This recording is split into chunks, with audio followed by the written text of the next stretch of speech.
wabarakatuh. Salam sejahtera untuk kita semua. Salam sehat. Ya, bertemu lagi di kelas perawatan mesin kendaraan ringan. Pada pertemuan kali ini kita masih membahas KD 3.1, yaitu perawatan sistem utama engine. Nah, pertemuan kali ini kita sudah masuk part ke-5. Baik, siswa-siswi 11 TKR yang saya banggakan, apa kabar pada pertemuan kali ini? Semoga kita masih diberikan kesehatan, masih diberikan semangat untuk tetap belajar di era pandemi COVID-19. Ya. Kita semua berharap, kita semua berdoa, dan kita semua berusaha agar pandemi COVID-19 yang melanda di negara kita, khususnya di wilayah kita, bisa segera berakhir, ya. Agar kita bisa beraktivitas sedia kala, kita bisa belajar seperti sedia kala, kita bisa bertatap muka seperti biasa, dan yang paling penting adalah kita bisa praktek yang seperti biasa, ya. Bagaimana agar pandemi COVID-19 ini cepat berakhir? Caranya gampang, ya. Cukup lakukan protokol kesehatan kalian di rumah, ya. Sekali lagi silakan kalian terapkan protokol kesehatan dalam kehidupan kalian sehari-hari, ya, seperti jaga jarak, kemudian sering-sering cuci tangan menggunakan sabun dan air mengalir kurang lebih minimal 20 detik, pakai masker ketika kalian keluar rumah. Yang terpenting adalah jaga kondisi tubuh kalian, jaga kondisi tubuh kalian, ya. Selama protokol kesehatan itu kalian terapkan, maka mata rantai penularan virus corona bisa terputus. Baik, pada pertemuan kali ini nanti kita akan membahas tentang mekanisme katup, ya. Pada pertemuan sebelumnya mungkin sudah disinggung sedikit terkait jenis-jenis mekanisme penggerak katup, ya. Mungkin sudah kalian pelajari. Nanti sebagian kita akan ulang untuk menambah pengetahuan kalian. Baik, saya ulangi lagi kompetensi yang harus kita penuhi. Yang pertama adalah menerapkan cara perawatan sistem utama engine. Kemudian yang kedua adalah merawat sistem utama sebuah mesin. Nah, kita langsung masuk ke materi. Mekanisme katup yang ada di teknik kendaraan ringan, khususnya digunakan di kendaraan ringan, itu dibagi menjadi 3 bagian utama, yaitu OHC atau overhead camshaft, kemudian OHV, dan SV atau side valve. Ya, ini mengulang lagi materi yang sudah tersampaikan pada pertemuan sebelumnya, ya. OHC atau overhead camshaft artinya adalah penempatan poros cam. Penempatan poros camshaft itu berada di kepala silinder, ya, berada di kepala silinder. Ini dibagi menjadi 2 jenis, ada namanya SOHC dan DOHC, ya. SOHC berarti jumlah camshaftnya atau poros camnya ada 1. Kalau DOHC jumlah poros camnya ada 2. Jadi untuk katup masuk dilayani oleh 1 poros cam, kemudian untuk katup buang juga dilayani oleh 1 poros camshaft, ya. Kemudian OHV, overhead valve. Jadi camshaftnya ada di blok mesin, ya. Itu mekanisme katup dalam kendaraan ringan. Ini adalah sistem dari overhead camshaft. Jenisnya apa? Jenisnya adalah DOHC. Kenapa? Poros camnya ada 2 jenis, ya. Overhead camshaft di mana bagian-bagian poros camnya itu berada di kepala si silinder. Oke. Kemudian ini adalah overhead valve, ya. Poros camnya atau camshaftnya ada di blok mesin, ya. Agar katup dapat bekerja atau pelatuk dapat menekan katup, maka dihubungkan oleh pusrut dan lifter atau pengangkat katup. Ya, ketika nok ini, tonjolan nok menekan atau menonjol atau menyurung pengangkat katup, maka pengangkat katup akan mendorong batang penekan dan mengungkit pelatuk ke arah katup membuka. Ketika tonjolan nok ini posisinya seperti ini atau tidak menekan batang pengangkat atau pengangkat katup, maka katup akan kembali menutup karena ada tekanan dari pegas pengembali atau yang disebut sebagai valve spring atau pegas katup. Ini overhead valve. Yang side valve seperti yang sudah pernah kita pelajari bahwa side valve penempatan katupnya ada di sisi atau di bagian blok mesin, tapi menyamping ya. Sama, yaitu dengan menggunakan mekanisme pengangkat katup ya, tetap menggunakan tapi dia tanpa pusrut ya. Jadi langsung ukuran katupnya lebih panjang daripada yang OHC ya, atau overhead valve. Ya, cara kerjanya sama. Ketika poros tonjolan dari nok ini atau cam loop ini menekan pengangkat katup, ya, mendorong pengangkat katup, maka katup akan membuka. Ketika cam loop ini atau tonjolan nok ini tidak menekan batang pengangkat, maka katup akan kembali menutup karena ada bantuan dari pegas katup. Okay. Itu side valve. Kemudian mekanisme penggerak katup ya, ini dibagi 3 ya. Yang pertama adalah timing gear, kemudian yang kedua adalah timing chain, yang ketiga adalah timing belt. Ya, kita lihat satu-satu. Timing gear, katup bergerak karena ada tekanan atau dorongan dari batang pengangkat ya, dan batang pendorong atau pusrut ya, sehingga rocker arm ini bisa terungkit dan menekan katup ke arah membuka.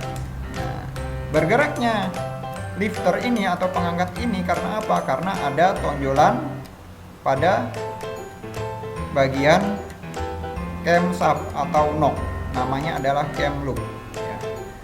Ketika cam loop ini menekan lifter atau pengangkat, maka pengangkat dan batang penumbuk akan menumbuk rocker arm, sehingga rocker arm akan menumbuk atau mengungkit katup ke arah membuka ya. Bergeraknya cam shaft karena siapa? Karena ada gerakan atau ada putaran dari timing gear ya. Timing gear ini disambungkan ke poros engkol atau cam shaft lewat mekanisme gear. Itu kalau masih menggunakan timing gear. Ketika crankshaft berputar secara tidak langsung, timing gear juga ikut berputar. Nah, dalam pemasangannya timing gear ini ada tanda titik, baik titik yang ada di timing gear maupun yang ada di timing gear yang ada di crankshaft ya. Titik dengan titik harus bertemu ya. Posisi piston berada di posisi top, akhir langkah kompresi atau posisi top. Kemudian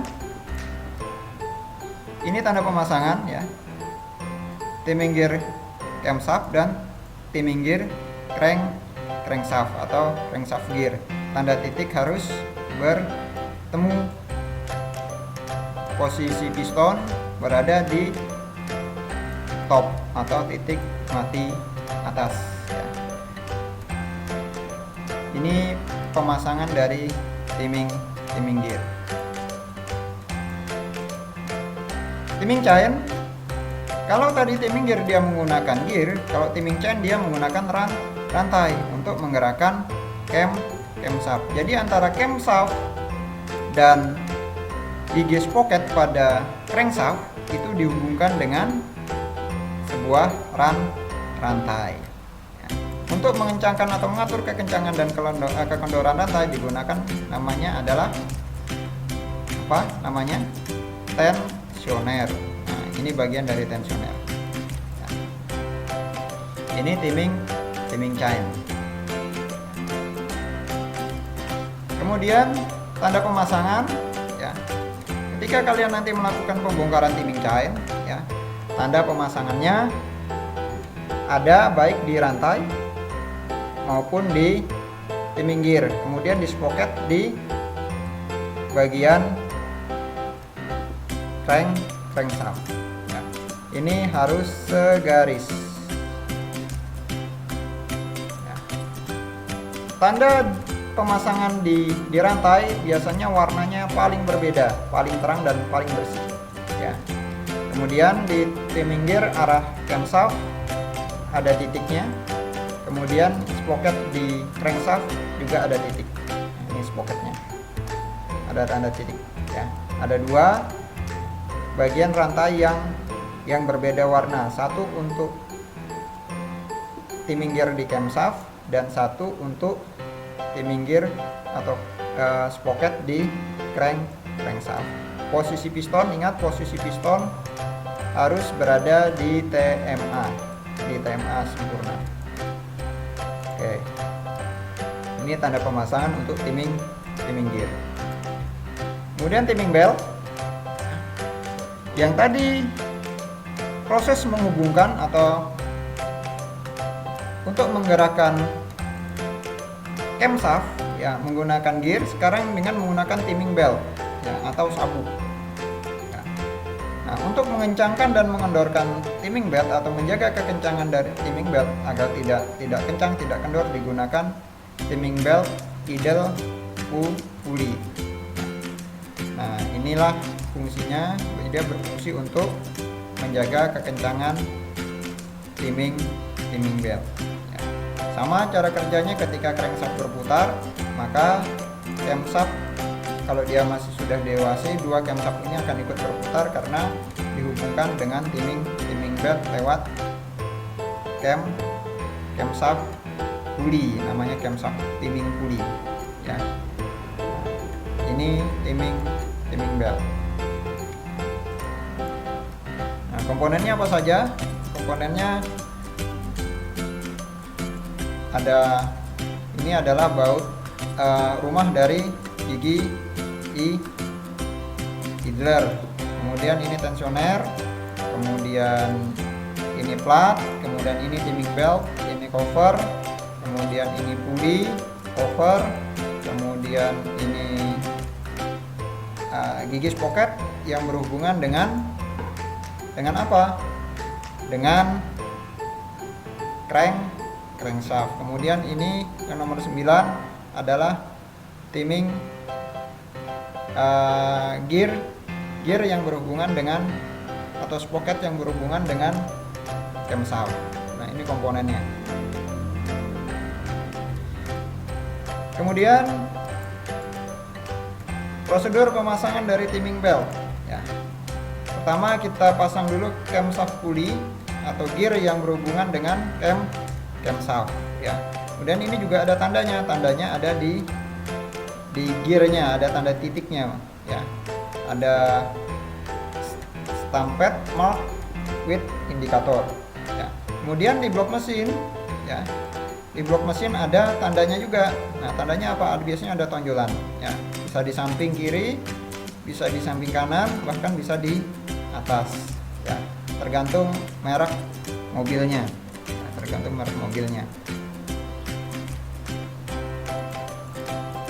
Kemudian pasang crankshaft pulley dan frame atau flank pulley convex side saling bertolak belakang ya. Jadi convex side itu ini ya, ini saling bertolak belakang ya, jadi saling berlawanan. Kemudian pasang timing belt ya, ini timing belt, pasang tensioner, pasang pegas penegang, ini pegasnya. Kemudian periksa pada sisi bebas timing belt, pastikan tidak kendor. Nah, ini ditekan-tekan, ini ditekan-tekan, kendor atau tidak. Nah, ini tandanya tadi. Mark. Posisi piston tetap berada di TMA.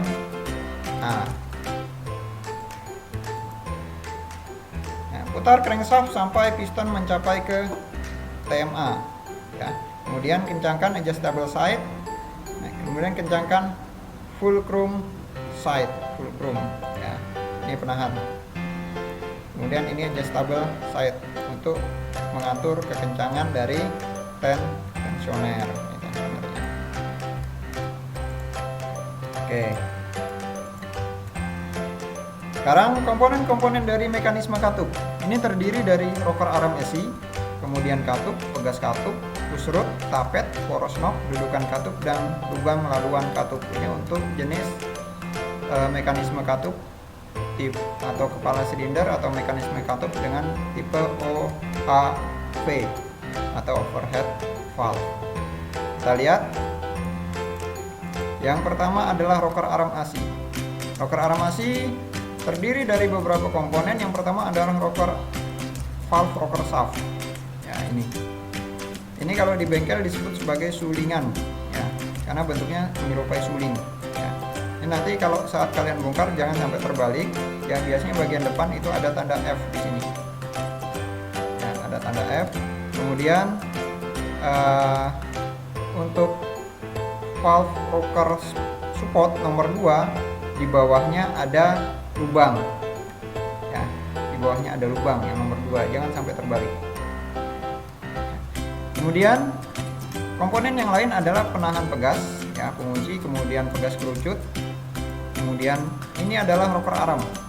Rocker arm, kemudian rocker arm support atau cup. Kemudian ini rocker arm nomor 2, pegas kompresi. Kemudian rocker arm nomor 3, ya. Nah, ini rocker arm. Nanti kalian bisa bedakan mana rocker arm untuk katup masuk dan mana rocker arm untuk katup buang. Ya, silahkan nanti dibedakan saat kalian punya kesempatan untuk observasi dan praktek di bengkel. Ya. Lepasan unit rocker arm nanti kalau melepas, ya. Yang pertama adalah lepas baut pengikat nomor 1, nomor 2, nomor 3, ya, 1, kemudian 2 yang kedua bagian yang pojok, nomor 3 bagian tengah. Langkah keempat, kendorkan baut yang keempat. Ya, itu prosedurnya. Jadi tidak berurutan. Jadi pinggir, pinggir, tengah, tengah. Itu prosedur pelepasan dari baut. Ya, baut pengikat poros rocker arm. Kemudian pemasangan unit rocker arm, ya, diawali dengan baut bagian tengah, kemudian samping dan ujung samping. Nah, ini pemasangan bautnya, urutannya seperti itu. Sekarang kita masuk ke katup. Ya. Katup ini dibedakan menjadi beberapa bagian. Di antaranya adalah bagian-bagian dari katup. Yang pertama adalah batang katup. Ya. Batang katup yang mana? Batang katup ini adalah bagian dari batang katup. Kemudian kepala katup, ya, atau head. Ini adalah kepala katup. Kepala katup. Kemudian muka katup. Muka katup face, inilah face. Jadi bagian yang miring itu face, ya. Face. Kemudian ada tebal katup atau margin. Nah, ini ada marginnya. Nah, margin antara face dan head atau kepala katup atau muka katup, ya. Nah, ini adalah margin. Marginnya ini. Margin ini bisa habis. Kenapa? Karena disekur. Semakin kalian sekur, maka face-nya atau muka katupnya akan semakin lebar, sementara marginnya akan semakin kecil. Maka kepala katup akan semakin tipis. Ya, semakin sering kalian spur, face-nya mukanya semakin besar dan margin katup semakin tipis. Nah, katup bisa bocor. Ya. Kemudian ada neck atau leher katup. Ini leher katup ya. Kemudian ada stem diameter ya, diameter batang katup. Ya. Kemudian ada lock groove. Lock groove itu adalah tempat laluan pengunci. Laluan pengunci ya. Di sini nanti ada retainernya atau penguncinya ya, agar katup itu tidak lari. Kemudian ada stem end dan chamfer. Ini sebagai tumpuan dari, jadi dia menerima tekanan atau ketukan dari rocker arm. Ini rocker arm. Jadi yang menerima tekanan itu adalah chamfer dan stem end. Ya. Kalau valve guide area ini yang sering aus. Kenapa? Ini bergesekan dengan bos katup atau seal katup. Ya. Ini yang sangat rawan. Ini bagian-bagian dari katup atau valve. Kemudian temperatur katup. Nah, katup ini bekerja terutama untuk katup masuk atau katup buang itu luar biasa sekali panasnya. Bagian ujung ini, ujung kepala katup dan margin katup ya, itu menerima panas hampir 649 derajat Celcius. 649 derajat Celcius pada saat dia bekerja atau pada saat terjadi pembakaran di dalam mesin. Sementara bagian di bawah leher itu menerima panas hampir 677 derajat Celcius.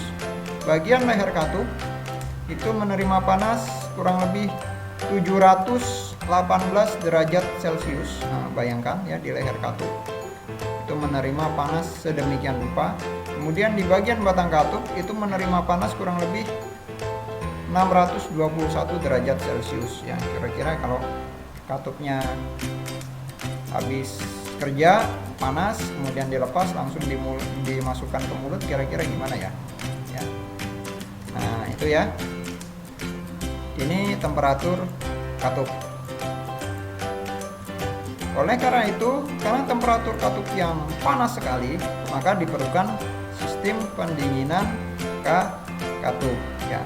Nah, di mana sistem pendinginannya ini di sini adalah di bagian margin katup. Nah, itu berhubungan dengan water passenger atau water jacket atau mantel air ya, mantel air, sehingga ini diserap oleh air pendingin ya. Kemudian bagian batang katup ya, panas dari yang diterima oleh katup saat katup bekerja akan dipindahkan ke valve guide atau bos katup. Kemudian bos katup ini, panas yang diterima oleh bos katup atau valve guide akan dipindahkan ke air pendingin ya.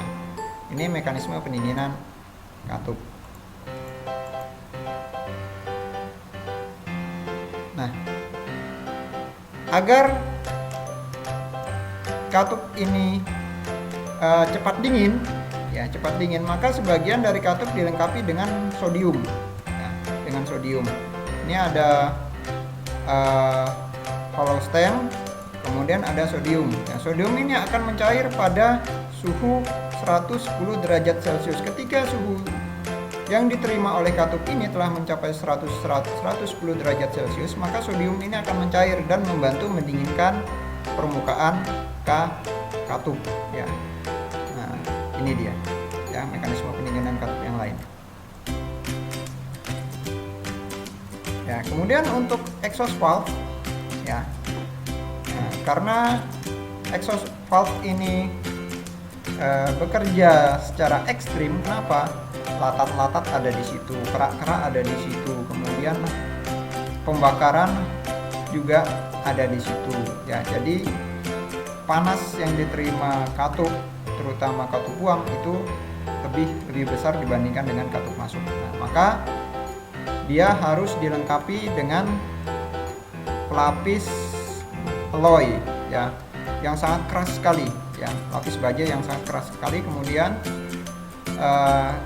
bagian kepala katup dan muka katup itu juga dilapisi atau dicat ya, dicat dengan cat khusus. Kemudian bagian batang katup, batang katup ya, itu dilapisi dengan krom ya. Kenapa? Karena itu tadi kotoran-kotoran yang dibawa oleh gas-gas sisa pembakaran agar tidak menempel. Kalau menempel di sini kotorannya secara tidak langsung dia akan jadi amplas ya. Dingin kotorannya dia akan jadi berubah jadi ya semacam amplas. Ketika garut katup ini bergerak, buka tutup, maka dia akan mengikis dari bagian batang katup sehingga dilapisi oleh krom yang sangat keras ya. Ukuran kepala katup ya. Intake, untuk katup intake dia memiliki kepala katup yang lebih lebar dan lebih tipis. Sementara exhaust diameter kepala katupnya lebih kecil tetapi lebih tebal. Kenapa? Karena panas yang dihasilkan tadi yang diterima oleh katup exhaust itu lebih besar ya. Nah, ini komponen-komponen dari katup ya.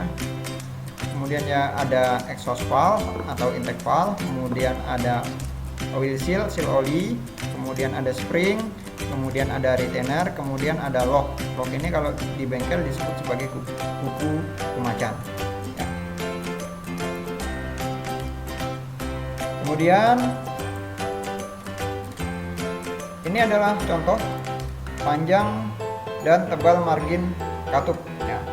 Panjangnya kurang lebih 99,4 mm minimal. Nah, margin katup itu ini tebalnya kurang lebih kalau exhaust 0,9 mm, jadi kurang dari 1 mili, kurang dari 1 mili ya. 0,9 di bawah 1 mili ya. Nah, itu batas minimal. Berbagai upaya agar katup dapat berputar ya. Jadi di samping katup itu membuka dan menutup, dia juga berputar. Kenapa? Untuk menghindari keausan di apa itu namanya, rumah katup ya. Ya, di rumah katup ya. Jadi kepala katup itu kalau nutup dia perlu rumah ya, perlu rumah. Nah, yang pertama adalah offset, yang kemudian yang kedua adalah valve rotator ya. Valve rotator ini dibagi jadi dua, release type dan positive type. Nah, ini offset itu korek ya, ini yang betul ya, yang betul. Dia tidak sejajar ya antara ini rocker arm ya, bagian dari rocker arm, ini katup ya, dia tidak sejajar dengan bagian tengah dari katup ya. Kenapa? Agar katup itu bisa berputar. Kalau ini salah, kenapa? Ini terlalu mepet. Kalau ini juga salah, kenapa? Dia pas di antara tengah-tengah antara batang katup dan rocker arm. Kalau seperti ini, apa yang terjadi? Katup tidak akan bisa berputar. Nah, jadi yang betul adalah yang gambar bagian pojok kanan, offset. Ini adalah offset dari katup. Offset. Ada jarak ya. Kemudian ini release tip ya, yang menyebabkan katup itu bisa berputar ya. Kemudian yang positive type ini dia menggunakan apa ini? Menggunakan apa ini? Roller atau bola baja ya. Nah, bola baja agar katupnya ini bisa berputar sehingga dudukannya tidak aus. Dudukan katup yang ada di silinder head. Nah, itu ya. Untuk pegas katup ya, itu dibagi menjadi dua jenis. Yang pertama adalah uneven pitch spring, yang kedua uneven ya, pitch spring. Yang pertama adalah symmetrical, yang kemudian yang kedua adalah asymmetrical. Ya, ini bedanya seperti apa? Nah, kita lihat yang symmetrical, ya, bahwa bagian atas katup ini pegas katup jaraknya sempit, kemudian tengahnya lebar, bawahnya sempit. Nah, kemudian yang asymmetrical, bagian kedua itu lebar, kemudian tengahnya agak menyempit, kemudian yang paling bawah sedang, ya, atau lebih kecil jaraknya dari yang atas. Ini boleh kebalik tidak masanya? Tentunya tidak boleh, ya. Kalau dia asymmetrical, ya, asymmetrical. Ini tidak boleh terbalik. Yang kalau yang symmetrical boleh terbalik, tidak boleh, ya.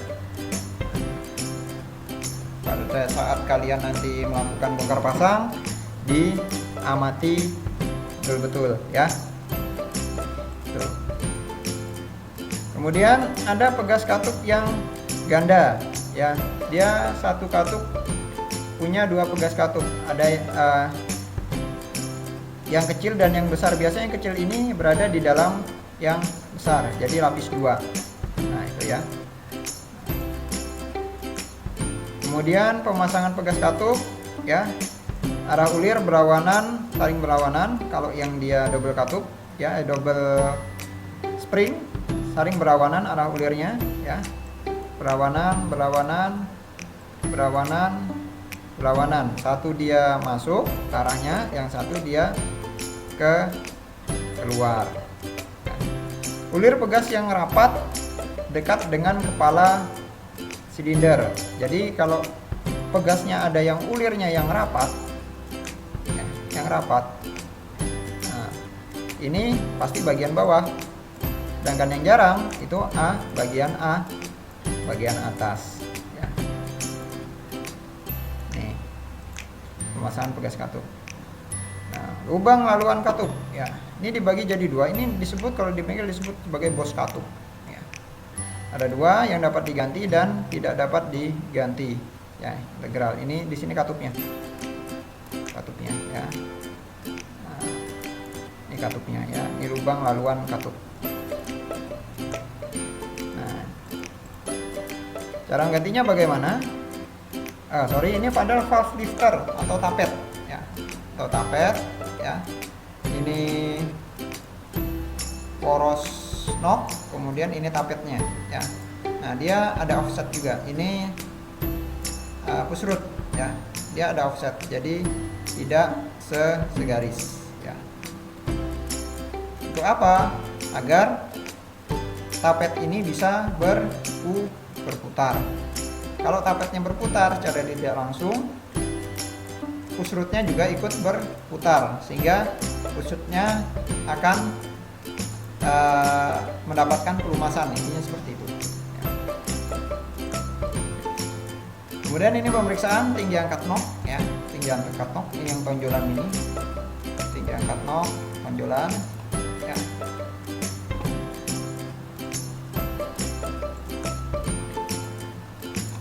Tonjolan, ya, tinggi angkat nok. Nah, tonjolan untuk intake katup masuk 36,17, untuk exhaust 36,07. Jadi besaran tinggian yang intake. Yang intake membuka lebih lama dibandingkan yang exhaust. Kenapa? Karena tingginya beda. Nah, oke. Kesimpulan yang kita dapatkan pada pembelajaran kali ini, yang pertama adalah salah satu komponen di dalam kepala silinder adalah mekanisme katup. Berdasarkan konstruksinya, mekanisme katup dibedakan berdasarkan penempatan dan jumlah camshaft. Ya, maksudnya penempatannya apakah di blok mesin, apakah di kepala silinder, apakah dia SOHC atau DOHC, ya. Ini kesimpulan dari materi pada pertemuan kali ini, ya. Mungkin cukup sekian, ya. Terima kasih, silahkan kalian belajar, kalian boleh eksplor pengetahuan kalian lagi, boleh gali pengetahuan kalian, boleh dari sumber-sumber yang bisa kalian jangkau ya, boleh dari internet. Kemudian kemarin sudah saya berikan link di Google Drive, silahkan diambil ya textbook yang ada di sana. Banyak sekali di situ textbooknya dari berbagai merek atau pabrikan dari kendaraan. Oke. Sebelum saya akhiri, silahkan tetap semangat belajar, tetap jaga kesehatan ya, tetap cuci tangan pakai sabun ya minimal 20 detik, kemudian ketika keluar silakan jaga jarak dengan teman-teman kalian, dan yang terpenting adalah gunakan masker ya. Saya akhiri, wabillahi taufiq wal hidayah. Assalamualaikum warahmatullahi wabarakatuh dan salam sehat. Sampai jumpa di kesempatan yang selanjutnya. Terima kasih.